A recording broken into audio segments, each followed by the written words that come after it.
This car can act as a source of energy. अक्सर लोगों का ख्याल था कि गाड़ी शायद छोटी है। ना सिर्फ ऐप है बल्कि इस ऐप के साथ साथ आपको 1 साल का इंटरनेट फ्री है। कि लोग ये कहते हैं कि यार इसको अगर हम कंपेयर करें कंपैरेटिव प्रोडक्ट से तो ये बड़ी स्लगिश होगी। ये वो तैयार टी अभी आवाज़ आ रही है टू टू, आपको हर वक्त टी टी पा टी टी पा चलता रहता है। इसकी वजह से इस गाड़ी की जो ड्राइविंग है, इसकी जो फील है, इसकी जो चेसी की फ्लेक्सिबिलिटी और आपको जो एक ड्राइविंग प्लेयर मिलता है वो एक रेट्रोफिट या बाद में सोची हुई या बाद में डिज़ाइन की हुई गाड़ी में कभी नहीं मिल सकता। से hi Deepal, I'm here. She is here. अस्सलाम वालेकुम पाक व्हीलर्स, मेरा नाम है सुनील मंज और पाक व्हील एक्सपर्ट रिव्यू के एक और एपिसोड के साथ आपकी खिदमत में हाजिर हूँ। आप देख रहे होंगे मेरे पीछे दीपाल SO5 खड़ी है। इस गाड़ी के बारे में जितनी भी इन्फॉर्मेशन थी, फर्स्ट लुक था, डिटेल हम आप लोगों के लिए लेके आ चुके हैं। ये गाड़ी इंपॉर्टेंट इस लिहाज से है पाकिस्तान की मार्केट में कि पाकिस्तान की मार्केट में क्या ग्लोबली मार्केट में बात हो रही थी कि जी इलेक्ट्रिक गाड़ियाँ जो रूल करेंगी। I am one of those people जो हमेशा कहते हैं कि directly jumping from an ICE engine और internal combustion engine to an electric car wouldn't make a sense, क्योंकि उसके अंदर रेंज एग्जाइटी आते हैं, हमारे पास नेटवर्क के इश्यूज़ हैं, अभी चार्जिंग नेटवर्क नहीं बना और लोग इसको अडेप्ट नहीं कर रहे। तो लोगों का सवाल होता था कि यार इसका फिर सोल्यूशन क्या है। तो मेरे ख्याल से सोल्यूशन जो था वो आइडियल सोल्यूशन जो है वो प्लग इन हाइब्रिड्स और रीव हैं। जैसे ये आज आपके सामने गाड़ी खड़ी है, it's a रीव। रीव stands for range extendable EV. Plug in hybrid में जो आपके व्हील्स होते हैं वो इंजन से प्रोपेल करते हैं, जबकि रीव में जो आपके व्हील्स होते हैं वो बैटरी से प्रोपेल करते हैं। प्राइमरी सोर्स जो है वो बैटरी हो जाती है। इसमें 1500 सीसी का इंजन मौजूद है जो कि एक जनरेटर के तौर पे आपकी बैटरी को चार्ज करता है। बैटरी पैक इसके अंदर हमने आपको फर्स्ट लुक में बताया था कि 27.28 किलोवाट आवर्स का है। अक्सर लोगों का ये सवाल था कि जी पाकिस्तान में अब जब प्लग इन्स की बहुत सी गाड़ियां आ रही हैं तो कौन सी प्लग इन हाइब्रिड लेनी चाहिए। एक चीज़ आपने ज़रूर देखनी है कि जितनी भी प्लग इन हाइब्रिड है उनकी प्योर इलेक्ट्रिक रेंज क्या है और टोटल टैंक जो है उसके अंदर वो क्या माइलेज देती है। हर गाड़ी का टैंक डिफरेंट है। ये काम आपका भाई आपके लिए करेगा कि आपको ये पता लगे कि यार पर किलोमीटर कॉस्ट में ये क्या पड़ती है। डिज़ाइन फिलॉसफी गाड़ी की बहुत खूबसूरत है। डिज़ाइनर इन्होंने हायर किए थे जो कि बेसिकली मैंने आपको बताया था कि वॉक्सवैगन के चीफ डिज़ाइनर थे। कि इसमें आपको काफ़ी ज़्यादा कर्व नज़र आते हैं। गाड़ी का फ्रंट बहुत खूबसूरत है। नीचे आपको ये फ्लैप्स नज़र आएंगे जो कि खुद ही ऑटोमेटिकली ओपन एंड क्लोज होते हैं। जब इसकी बैटरी चार्ज हो रही होती है तो उसकी कूलिंग के लिए वो काम करते हैं। गाड़ी के हेड लैम्प्स जो हैं फिर आपको बता दूँ ये नहीं, ये हैं। ये नीचे फॉग लैंप भी हैं, ये स्मार्ट लैंप है, इसी से आपको हाई लो बीम दोनों मिलेंगी। ये जो है ये DRL है और ये बहुत खूबसूरत, मुझे मतलब इसकी जो DRL है ख़ास तौर पे बहुत ज़्यादा पसंद है। सिमिलरली अगर आप साइड पे भी आ जाएं तो 2 स्ट्रॉन्ग करेक्टर लाइंस आपको नज़र आएंगी जो कि पूरी गाड़ी में एंड तक ट्रैवल करती हैं। 18 इंच का गाड़ी में व्हील दिया गया है जिसके अंदर मशीन फिनिश और पियानो ब्लैक ऑप्शन है। व्हील का जो साइज़ है वो बड़ा इंपॉर्टेंट है बिकॉज इस गाड़ी की जो ड्राइव है उसके अंदर जो इसका ये हाई प्रोफाइल टायर है ना, उसके बीफी होने की वजह से जो गाड़ी के अंदर सस्पेंशन में और एक जो आपको फील आती है वो बहुत अच्छी आती है। साइड पे अगर आप चलें तो गाड़ी की बल्कीनेस को ऐड करने के लिए अगेन ये प्लास्टिक के जो कनार्ड्स दिए गए हैं जो थ्रू एंड थ्रू चल रहे हैं। Side view mirror piano black में है। गाड़ी की छत जो है ग्लास की है। अक्सर लोगों का सवाल होता है कि ये पैनोरामिक है या ग्लास है। इट्स अ ग्लास रूफ जो ओपन नहीं होती बट इसके अंदर एक कवर है, पिलरलेस ग्लास है। रेयर एंड की तरफ आप जाएं तो आपको यहाँ पे गाड़ी का चार्जिंग डॉक मिलेगा because it's a plug in hybrid. So इसको आप 2 तरीकों से चार्ज कर सकते हैं। एक AC चार्जर जो कि आपके घर का चार्जर होता है, DC जो है इसको कमर्शियल चार्जर कहते हैं। So on AC charger it can take maximum 6.6 kilowatt hour. इसका मतलब ये है कि अगर इसकी 27 किलोवाट आवर की बैटरी है तो अगर आप इसको AC चार्जर से चार्ज करेंगे तो मिनिमम टाइम जो है 4 आवर समथिंग मिलेगा। और अगर आप इसको DC चार्जर जो कि कमर्शियल चार्जर है उस पर आप चार्ज करेंगे तो इसकी चार्ज टेकिंग कैपेबिलिटी जो है that is close to 54 point something, which means के 30 to 80% जो है ये 20 मिनट के अंदर चार्ज कर देगी। वैसे मेरा पर्सनल एक्सपीरियंस ये है कि मैंने इसको कभी कमर्शियल पे चार्ज कराया नहीं और आई बिलीव कि ये इतनी प्लग इन हाइब्रिड्स या इलेक्ट्रिक व्हीकल्स हैं, देयर अर्बन मोबिलिटी व्हीकल और आपको उसके लिए नेटवर्क की इतनी ज़रूरत नहीं है बिकॉज शहर के अंदर अगर आप इसको रात को जूसअप कर लें तो सुबह तक ये बेहतरीन आपको पूरी रेंज दे देती है। हाईवे पे आप जाएंगे तो इसके परफॉर्मेंस फिगर जो हैं, बेशक वो इलेक्ट्रिक गाड़ी हो बेशक प्लग इन हाइब्रिड हो, they go little bit out of the window and out of budget. खैर वो आगे चलते हैं। रेयर एंड की बात करें तो रेयर लाइट बहुत ही खूबसूरत LED रनिंग LED है और उसी गाड़ी में आपको दीपाल का लोगो भी नज़र आएगा। साथ SO5 आपको नज़र आ गया। नीचे जो है ये आपके पास रिवर्स लाइट मौजूद है, डिफ्यूज़र स्टाइल बम्पर है, बहुत खूबसूरत है। और इस गाड़ी में 2-3 जगह आपको ऐसे निशान नज़र आएंगे बिकॉज इस रिव्यू के दौरान मैंने इस गाड़ी को 2 दफ़ा मारा है। एक यहाँ पे निशान आएगा, उसकी रीज़न भी बताएंगे। एक साइड पे आएगा, वो मेरे अंधे होने की वजह से था, लेकिन इसकी रीज़न जो है वो गाड़ी की जो इमरजेंसी ब्रेकिंग थी वो पाकिस्तानी ट्रैफिक के लिहाज से थोड़ी बहुत मुझे लगता है कि अभी भी we are not ready, either our driving और आर जो हमारा एटमॉस्फेयर है उसके लिए रेडी नहीं है। डिग्गी में चलते हैं डिग्गी के अंदर काफ़ी ज़्यादा स्पेस मौजूद है, क्योंकि अक्सर लोगों का ख्याल था कि गाड़ी शायद छोटी है, लेकिन मैं अगर इस गाड़ी के फैक्ट्स देखूं अगेन कंपनी के इश्तिहार के मुताबिक तो ये वाइडेस्ट है अपनी जो है ना कैटेगरी वाइज, और इसका जो व्हील बेस है वो भी लॉन्गेस्ट है। व्हील बेस किसको कहते हैं आपको समझा देते हैं। एक व्हील से दूसरे व्हील के दरमियान जो फासला है उसको व्हील बेस कहते हैं। वो जितना ज़्यादा होगा उतनी गाड़ी की स्टेबिलिटी बेहतर हो जाती है, और आपका जो कैबिन है जिसके अंदर आपने बैठना है उसकी स्पेस बेहतर हो जाती है।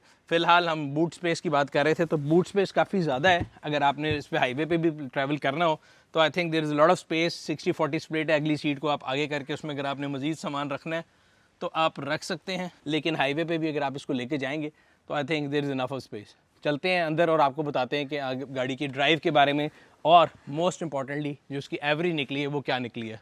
कंपनी का क्लेम बाय द वे ये है, और गाड़ी स्क्रीन पे भी शो करती है कि ये एक चार्ज और एक टैंक में 1000 समथिंग किलोमीटर चलती है। बट वो 1000 समथिंग क्या है आए दिखाते हैं। 2-3 चीज़ें बड़ी इंपॉर्टेंट है। एक तो गाड़ी के अंदर वेलकम सीट है, ये आपको आते साथ ही वेलकम करेगी।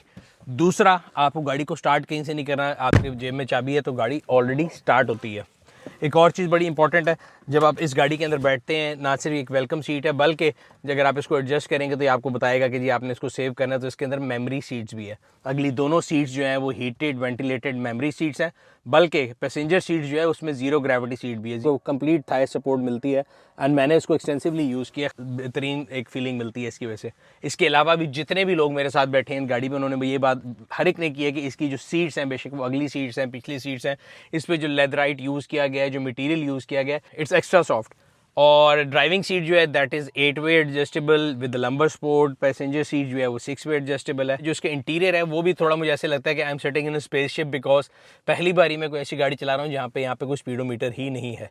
Everything is in this. आपका इंफोटेनमेंट स्क्रीन की बात कर लें जो 15.4 इंचज़ की सनफ्लावर स्क्रीन है। येस, यहाँ पे हेड अप डिस्प्ले है, ना सिर्फ normal head up display but it's an augmented reality AR HUD जिसको बोलते हैं। इसकी आप एडजस्टमेंट भी कर सकते हैं, वो मैं भी आपको दिखाता हूँ। ओवरऑल तो गाड़ी की जो डिज़ाइन फिलॉसफी है मुझे बड़ी खूबसूरत लगती है। इंटीरियर का कलर बहुत बेहतरीन है, ऊपर ये जो हार्ड प्लास्टिक का यूज़ किया गया है। फिर इसके अंदर 64 कलर की जो एम्बिएंट लाइट है जो कि स्टैटिक भी है, और इसके अंदर डिफरेंट मोड्स भी हैं, आप इसको चेंज कर सकते हैं, इसको डायनामिक बना सकते हैं। दरवाज़ों के अंदर भी यही आपको कलर नज़र आएगा जो ऑरेंज स्टाइल का कलर है।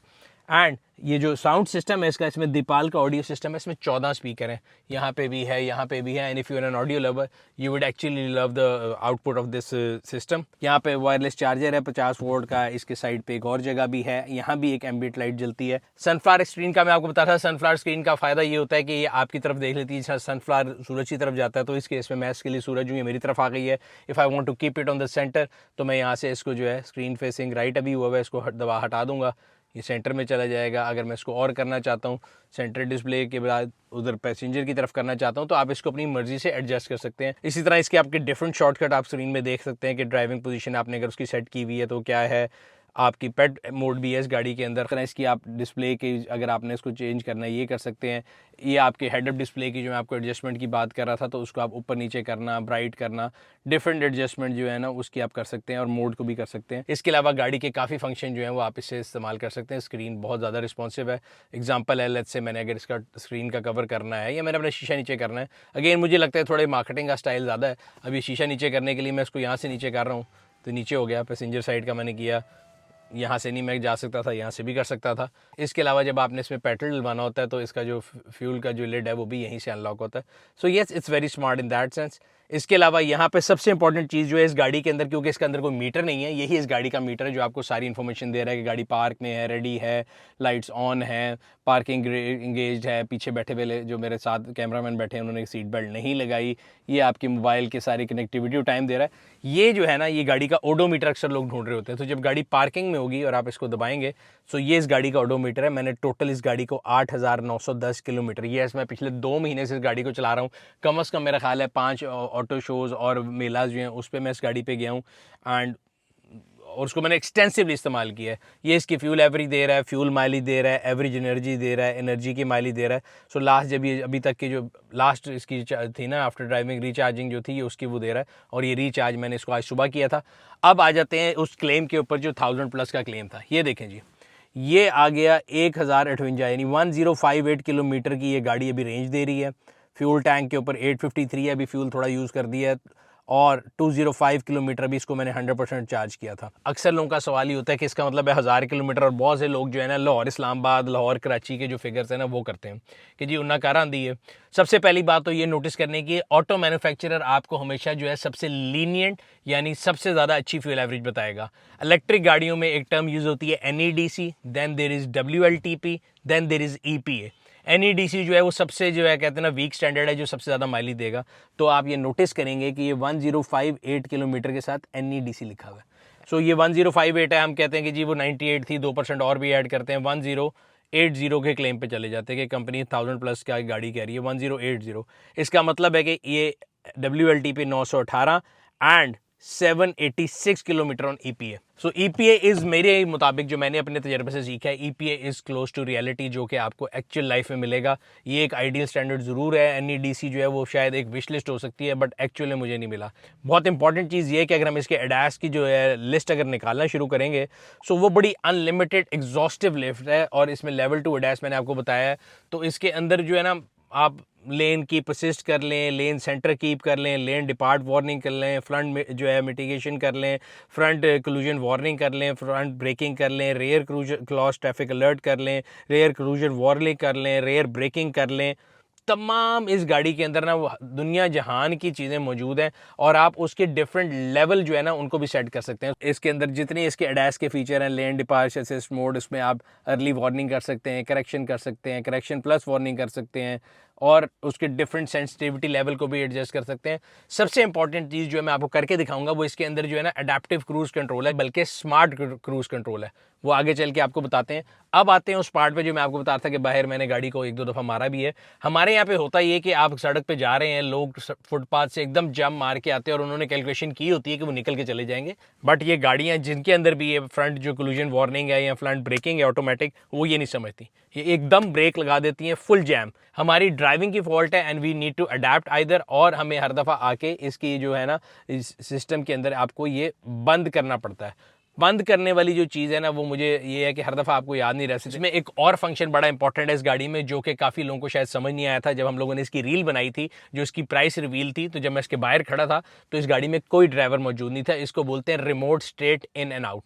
फंक्शन क्या है कि अगर आपकी गाड़ियां पैरेलल खड़ी हैं बहुत ज़्यादा और आपकी गाड़ी का दरवाज़ा खोलने की जगह नहीं है, आप सिंपल इसके रिमोट के थ्रू इस गाड़ी को जो है ना रिमोटली इन और आउट कर सकते हैं, which is I think a very good function. Driving mode जो है वो मैंने उसका शॉर्टकट ढूंढ लिया था। मुझे अक्सर होता था कि अगर आप यहाँ पे देखेंगे तो ये इको मोड लिखा आ रहा है। अब मैंने इसको गाड़ी चलाते हुए में अगर मैंने इसका मोड चेंज करना है और मैं इतनी जगह अंदर जाऊंगा तो बड़ा डिस्ट्रैक्शन है। आपके यहाँ पे स्टीयरिंग व्हील पे लेफ्ट साइड पे बटन है, इसको आप राइट पे करेंगे, ये आ गया जी, यहाँ से इसका चेंज हो गया, ये स्पोर्ट्स पे आ गया, कंफर्ट पे, इको पे। सो ये इसका एक शॉर्टकट तो मैंने यहाँ से ढूंढ लिया। आपकी जो स्क्रीन है ना सिर्फ ये 15.4 इंचज़ का एक ब्रेन है गाड़ी का, बल्कि इसके अंदर एंड्रॉयड ऑटो, एप्पल कारप्ले दोनों मौजूद हैं, वायरलेस। सो मैंने इसको जी अपनी गाड़ी से कनेक्ट कर लिया, एंड अभी ये कनेक्ट हो चुका है। अब ये एंड्रॉयड ऑटो का प्रॉम्प्ट देगा, और ये देखें गाड़ी एंड्रॉयड ऑटो पे आ गई। और मैं ऐसे प्रॉम्प्ट दे देता हूँ कि जी मुझे पार्कव्हील जाना है, तो ये हम निकलेंगे यहाँ से। और ये एंड्रॉयड ऑटो का सबसे बड़ा फ़ायदा है कि आपको गाड़ी चलाते हुए डिस्ट्रैक्ट नहीं होना। फ़ोन आप अपना यहाँ पे रखें, 50 वाट का चार्जर है, यहाँ पे चार्जिंग पे लग जाएगा। अब जो आपकी स्क्रीन है इस पे आप अपना ऑडियो प्ले कर रहे हैं, आपने एंड्रॉयड ऑटो देखना है। एक चीज़ अक्सर होती है कि ख़ास तौर पे अगर आप हाईवे पे चल रहे हैं तो यहाँ से अब गाड़ी की जो है ना वो सारा कुछ गायब हो गया। वो जो इन्फॉर्मेशन आपको बता रही थी कि इसका स्टेट ऑफ चार्ज क्या है, जिसको SOC बोलते हैं, कि कितनी इसमें बैटरी रह गई है, कितना इसमें फ्यूल रह गया है। तो उस तरह के मौके के ऊपर थोड़ा सा मुझे परेशानी होती थी। तो फिर आपको करना क्या पड़ता है, you have to only press this button and you just get out of this. यहाँ पे आपको नजर आती है, और आपने दोबारा एंड्रॉयड ऑटो पे जाना है तो आप यहाँ से फिर एंड्रॉयड ऑटो पे जा सकते हैं। बट थोड़ा बहुत मुझे लगता है कि ये चीज़ जो है ना एज अ यूज़र थोड़ी सी मुझे ना अनोइंग लगती थी। बाकी अगर गाड़ी की सेफ्टी की बात करें तो गाड़ी में मैंने आपको बताया लेवल 2 ADAS है, 6 एयर बैग हैं, 360 कैमरा है। ना सिर्फ 360 कैमरा है, इसमें सेंट्री मोड भी है, और इसके अंदर एक और बड़े मज़े की चीज़ है, इसके अंदर एक DVR है जो कि आपका जो ना कॉन्स्टेंट रिकॉर्डिंग कर रहा है 360 इन अ लूप। तो खुदा ना खास्ता अगर कोई एक्सीडेंट या कोई गाड़ी लग जाती है या कोई भी इंसिडेंट होता है तो आपके पास रिकॉर्डिंग मौजूद होती है। सो चलने से पहले ये बता दूं कि इस गाड़ी के अंदर 2-3 मोड हैं ड्राइविंग के। बेसिकली मोड क्या है, आपने ये डिसाइड करना है कि आपने गाड़ी को किस उस पर चलाना है, बिकॉज इसे प्लग इन हाइब्रिड, आप इसको 100% इलेक्ट्रिक पे चला सकते हैं, आप इसको हाइब्रिड पे चला सकते हैं, और या आप इसको खाली फ्यूल प्रायोरिटी पे चला सकते हैं। तो ये एनर्जी मैनेजमेंट ड्राइव में सामने आ गया, electric priority, hybrid electric, fuel priority. मैं इसको शहर में चलाने के लिए ज़्यादातर इलेक्ट्रिक पे चलाता हूँ, बिकॉज अभी 100% चार्ज है और कि बिजली फ्री नहीं है, किसी के लिए बिजली फ्री नहीं है। और लोग कहते हैं जी सोलर लगा तब भी फ्री है, फिर भी फ्री नहीं है। तो मैं आपको इस रिव्यू के लिए बता रहा हूँ, मेरी एजम्पशन ये है कि जी सरकार का जो यूनिट है ना बिजली का, वो 50 रुपये का है अगर आपके घर में सोलर नहीं लगा हुआ। अगर सोलर लगा, मैं कहता हूँ जी अपॉर्चुनिटी कॉस्ट ये डाल के 50% कर लेते हैं, हम 25 रुपये पे चले जाएंगे, ठीक है। ये गाड़ी का जो कंपनी का क्लेम है, इसकी NEDC प्योर इलेक्ट्रिक रेंज 200+ है। एक्चुअल जो है ना वो आपको ये 150 किलोमीटर ना ऑन अ सिंगल चार्ज दे देती है। मेरी जो डेली कम्यूट है और शहर में, मैं बहुत ज़्यादा घूमता हूँ, मेरा ख्याल है 100 किलोमीटर 110 120 से ऊपर कभी नहीं गई, और कभी ऐसा नहीं हुआ कि मैं इसकी फुल इलेक्ट्रिक रेंज जो है एग्जॉस्ट कर सकूँ। तो उस लिहाज से अभी तक मार्केट में available plug in hybrids, Reeves, और उसमें सबसे ज़्यादा प्योर इलेक्ट्रिक रेंज जो है वो इस गाड़ी की है। Don't confuse it with electrics BEVs, because BEVs तो 600 किलोमीटर वाली भी हैं। प्लग इन हाइब्रिड में ज़्यादातर वो हैं जिनका कंपनी क्लेम 90, 100, 120, 130 है। इस गाड़ी के साथ ये ऐप भी आती है, ना सिर्फ ऐप है बल्कि इस ऐप के साथ साथ आपको 1 साल का इंटरनेट फ्री है, हाँ जी, और 2 साल तक ऐप का एक्सेस फ्री है। तो ये मैंने क्रैक कर दिया। तो ये देखें, अगर मैं अपने दफ्तर में बैठा हूँ, घर में बैठा हूँ, कहीं भी बैठा हूँ, तो मुझे गाड़ी बता रही है कि मेरे पास इलेक्ट्रिसिटी रेंज कितनी है, फ्यूल की रेंज कितनी है, गाड़ी का स्टेटस क्या है, उसके डिफरेंट फंक्शन और अनलॉक मैं यूज़ कर सकता हूँ, बैटरी चार्जिंग कितनी है, vehicle status. There are lot of things that I can control through this app. तो ना सिर्फ ये गाड़ी आपको एक जगह से दूसरी जगह ले जा सकती है, कम्यूट के सोर्स पे इस्तेमाल हो सकती है, बल्कि this car can act as a source of energy. जी हाँ, सोर्स ऑफ एनर्जी, जो कि हमारे मुल्क में अक्सर होता है कि लाइट चली गई है, कोई आपको डिवाइसेस चलानी है, तो it has vehicle to load, जिसको V2L बोला जाता है। 6.6 किलोवाट आवर की समझ लें कि आपके पास एनर्जी का सोर्स है। आप इसको कनेक्ट करके अपनी कॉफ़ी मशीन है, कोई भी चीज़ ऐसी है जो कि आप चलाना चाहते हैं, तो आप उससे चला सकते हैं। अब हम निकाल लेते हैं 150 किलोमीटर की कॉस्ट। हमारी गाड़ी जो है 28 किलोवाट आवर की बैटरी समझ लेते हैं, 27.28 थी, 28 समझ लेते हैं, इसका मतलब वो 28 बिजली के यूनिट खाती है। वापडा के ऊपर वो 1400 रुपये में फुल होती है। 1400 रुपये के अंदर अगर ये गाड़ी 150 किलोमीटर चल रही है तो उसकी कॉस्ट क्या आती है, आप 1400 को डिवाइड कर लें 150 से, 9 रुपये 33 पैसे करीब आएगी अगर आपके घर में वापडा लगी हुई है, अगर आप इसको शहर में चला रहे हैं। और अगर आपके पास सोलर लगा है तो मेरी एजम्पशन के लिए मैं चलो इसको हाफ कर लेता हूँ, तो तकरीबन 4.5 रुपये जो है वो आपकी पर किलोमीटर कॉस्ट है प्योर इलेक्ट्रिक के ऊपर। अब आ जाते हैं इसके फिगर के ऊपर कि इसकी जो फ्यूल एफिशिएंसी कितनी आती है लॉन्ग के ऊपर, शॉर्ट के ऊपर। सबसे पहले हम बात कर लेते हैं शहर के अंदर। एक फुल चार्ज और एक उस पर, जिस तरह ये गाड़ी अभी मौजूद बता रही है आपको कि जी मैं 1056 किलोमीटर चलूंगी, अगर हम इसको कंपैरिजन देखें जैसे हमने बाकी प्लग इन हाइब्रिड्स का किया है, on a single charge in a single tank, इस गाड़ी ने जो मुझे फ्यूल एवरेज दी है, 45 लीटर का इसका टैंक है और 27.28 किलोवाट की बैटरी है, उसके मुताबिक ये मैंने शहर के अंदर इस गाड़ी से तकरीबन क्लोज टू 27-25 के बीच में ऑक्सीलेट करती है एवरेजली है। अगर बहुत ही प्यार से चलाऊं तो मैं 27 भी ले सकता हूं। 25 की एवरेज, 25 की एवरेज का मतलब ये है कि पूरे 1000 किलोमीटर जो है ना मैंने वो इसको चलाया, और ये पूरे 1000 on a single time charge शहर के अंदर चल गई। अब अगेन कॉस्ट पे आ जाते हैं, 1000 को छोड़ देते हैं। ये 1000 किलोमीटर 45 लीटर ऑफ पेट्रोल और 28 यूनिट ऑफ बिजली पे चली। 28 यूनिट ऑफ बिजली आ गए तकरीबन आपके, मैंने आपको बताया था 1400 रुपये के। तो जो फ्यूल की कॉस्ट है वो आप अगर आज 264 लगाएं, 264 टाइम्स 45 और इसके अंदर आप ऐड कर लें 1400 रुपये, ये तकरीबन 13,000 समथिंग रुपीज़ बनेंगे। ये 13,000 समथिंग रुपीज़ के ऊपर ये गाड़ी चली। 13,000 समथिंग को आप डिवाइड कर दें 1000 से, तो तकरीबन 13 रुपये पर किलोमीटर जो है ना वो इसकी कॉस्ट आ गई शहर के अंदर। एंड मैं कंपनी के ब्रोशर में पढ़ा था, उन्होंने कहीं क्लेम जो किया हुआ था वो बिल्कुल यही था कि ये 13 रुपये के करीब कॉस्ट पड़ती है। अब आ जाते हैं असल टेस्ट पे, जो कि हाईवे पे है, जो लोगों का सवाल सी कि पैनल लाहौर इस्लामाबाद अपड़ दी कि नहीं अपड़ दी। So I have taken this car to Islamabad 5 times in last 2 months और डिफरेंट ड्राइविंग हैबिट्स के साथ। जब मैंने इसको 120 के क्रूज़ पे चलाया है और बिल्कुल तमीज़ से चलाया है, तो मैं एक सिंगल टैंक और सिंगल चार्ज में चला भी गया हूँ, वापस भी आ गया हूँ। 750 किलोमीटर के करीब गाड़ी चली हुई थी और उसके अंदर मज़ीद अभी जो है तकरीबन 10 किलोमीटर की वो रह गई थी। सो फ्यूल एवरेज आपको हाईवे के ऊपर जो मिली मुझे, जो एक तमीज़ से चलाने पे 120 के क्रूज़ कंट्रोल पे, दैट वाज 16.6 के करीब एवरेज मिलती है। अब अच्छा, इस गाड़ी की ड्राइविंग के बारे में बात कर लेते हैं। ड्राइविंग गाड़ी की जो मैंने आपको टायर्स में बताया था कि बहुत बीफी किस्म के टायर हैं, बहुत स्मूथ है लॉन्ग व्हील होने की वजह से इसकी पावर टू वेट रेशो बहुत मज़े की है, आपको चलते हुए बहुत कंफर्टेबल फीलिंग आती है।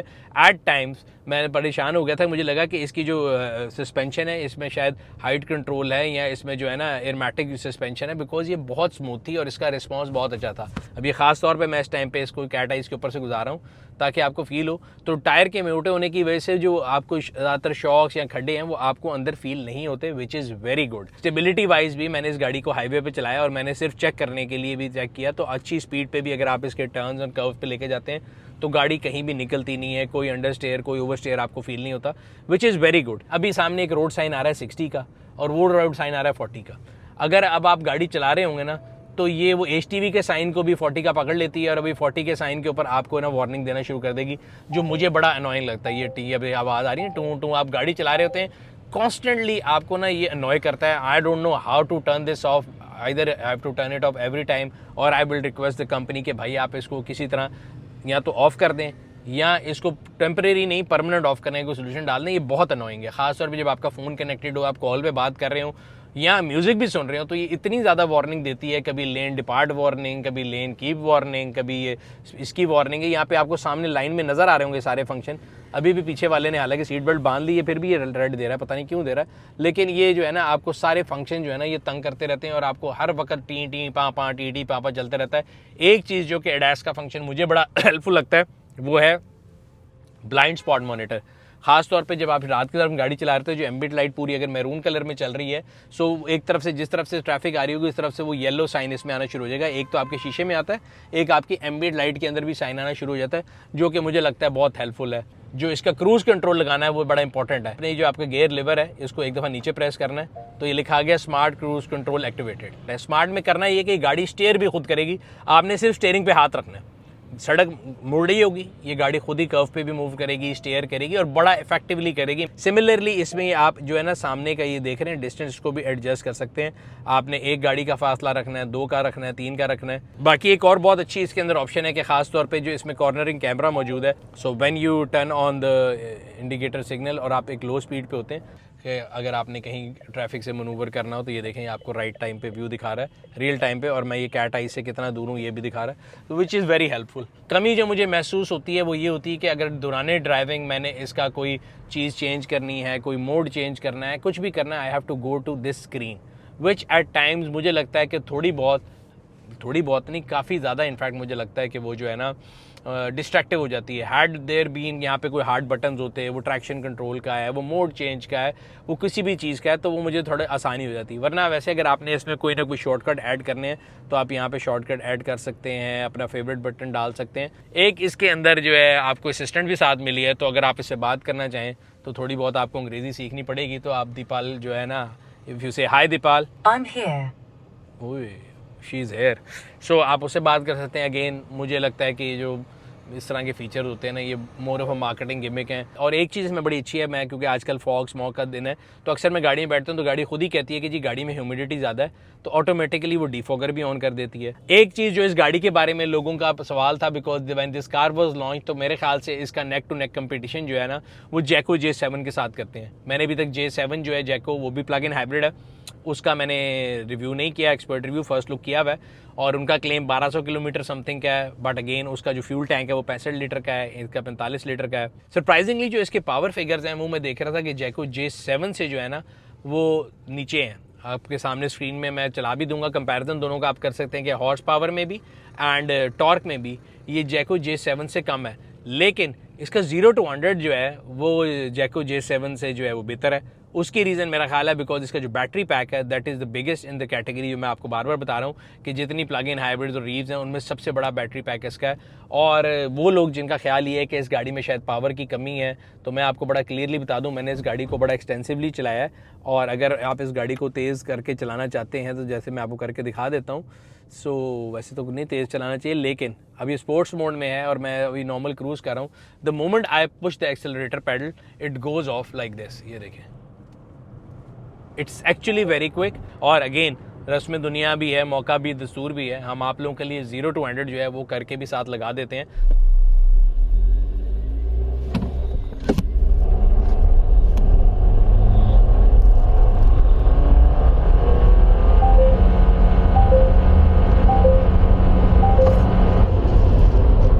अब आ जाते हैं लॉन्ग टर्म के ऊपर। लॉन्ग टर्म में लोगों का ये सवाल होता है क्या कल को ये गाड़ी बिकेगी, इसकी रीसेल होगी नहीं होगी। ये एक ऐसा सवाल है जो कि पहले अगर आप पाकिस्तान में आज से 2 साल पहले किसी से भी पूछते तो उसमें कोई नो ब्रेनर था। आप किसी भी गाड़ी को 0 मीटर ले लेते थे तो 2 साल बाद एक तो डॉलर की प्राइस बढ़ने की वजह से, जनरली मार्केट में कमी होने की वजह से वो गाड़ियाँ महंगी से महंगी होती जाती थी और आप could never go wrong buying a 0 meter car in Pakistan.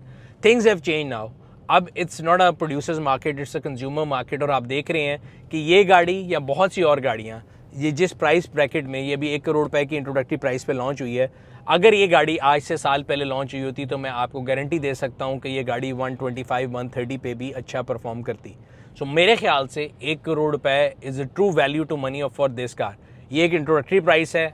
It gives you a perfect freedom of, आपको रेंज एग्जाइटी से निकाल लेती है, पर किलोमीटर कॉस्ट कम कर देती है, हाईवे पे जाना है, वेरी कंफर्टेबल कार। एंड दूसरी चीज़ जो आपने गाड़ी लेते हुए सोचनी है, मैंने जो आपको पहले बताया था कि पहली तो आपने कॉस्ट कैलकुलेट करनी है, दूसरा buying any car is just like getting into a relationship. आप जो गाड़ी ले रहे हैं, आप किस कंपनी से ले रहे हैं, वो कंपनी कितना सीरियस है। This car is brought by master group. और अगर मैं चंगान की डीलरशिप की बात करूं तो 25 चंगान की डीलरशिप हैं पूरे पाकिस्तान में, जिनमें से 20 जो ऐसी हैं जो कि ईवी रेडी, यानी जो कि ईवी गाड़ियां, जो इनकी ईवी गाड़ियां हैं दीपाल, उसको जो है केटर कर सकती हैं। और आने वाले दिनों में वो 5 भी और ऐड हो जाएंगी। ये एक अच्छी चीज़ है। वारंटी टर्म्स की अगर हम बात करें तो गाड़ी की जो वारंटी है 5 साल और 1.5 lakh kilometre, which ever comes first. और बैटरी की जो वारंटी है वो 8 साल और 2,40,000 किलोमीटर, बिकॉज बैटरी इसे कहते हैं ना, कॉस्ट वाइज भी एक अच्छा कंपोनेंट है इस गाड़ी का। 27.28 किलोवाट की बैटरी है। बैटरी की वारंटी जो है वो 8 साल और 2,40,000 किलोमीटर है। गाड़ी की वारंटी 5 साल और 1.5 lakh kilometre, which ever comes first है। ये थी दीपाल SO5। ये था इस गाड़ी के बारे में मेरा expert opinion. And I have no doubt और मैं मतलब ये बात क्लियरली कह रहा हूँ, बहुत से लोग मेरे से जो पर्सनली मुझे जानते हैं, मेरे से कम्युनिकेट करते रहे और उन्होंने मेरे से पूछा कि भाई अगर हम आने वाली गाड़ियों में से कोई गाड़ी लें या कोई अच्छी गाड़ी अगर आपको लगती है तो आप बताएं, हम इस बजट सर्टन बजट में लेना चाहते हैं। तो मेरे ख्याल से my advice to most of the people, जो कि मैं दे भी चुका हूँ और इस रिव्यू के लाइव जाने से पहले और इस रिव्यू के अंदर भी कहूँगा, I think it's very good value to money car. 1 crore रुपए के अंदर this mileage, these options, I think it's a very good deal. ये था आज का एक्सपर्ट रिव्यू। आप लोगों से मुलाकात होगी अगले रिव्यू में। तब तक अपना और अपने गिरदन वाले लोगों का ख्याल रखिएगा। शुक्रिया।